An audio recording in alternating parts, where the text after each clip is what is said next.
From your local election headquarters, here's Fred Childers with This Week in Louisiana Politics.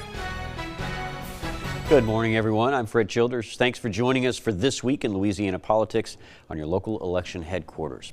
Don't forget, there is an election in Louisiana on December 7th. That's this Saturday. On the ballot statewide are 4 constitutional amendments. Capitol reporter Shannon Heckt breaks down Amendment 1 and has more on what you need to know.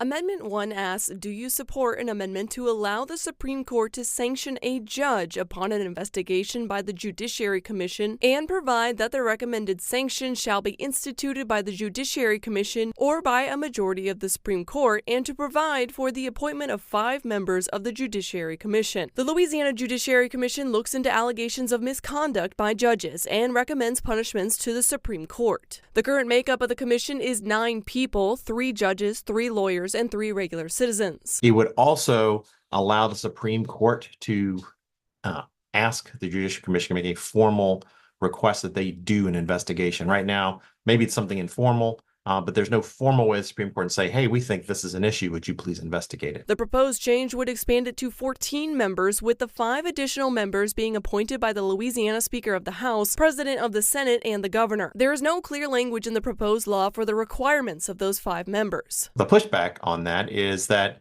it's a pretty balanced committee because judges and attorneys are not necessarily always in agreement, and citizens are a very important part of it, but they don't necessarily understand all the details, so they're an important part, but they shouldn't have, the most members out of all of them. Some also believe that the appointments from the governor and legislature can inject politics into the investigation process. Also, allowing the Supreme Court more authority to start up investigations raises concerns over due process, since they are the ones who determine the discipline for wrongdoings. Voters will vote yes or no on the amendment, and Election Day is December 7th. For your local election headquarters, I'm Shannon Heckt. And constitutional amendments are changes made to the Constitution by your state lawmakers, but you, the voter, will get the final say. Capitol reporter Shannon Heckt with more details on Amendments 2 and 3.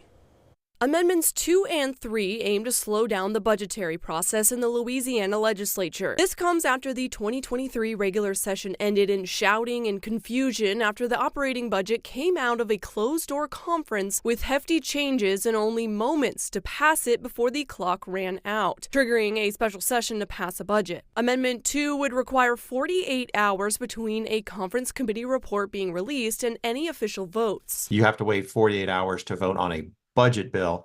You have to have the amendments and a summary document that's telling you what's going on.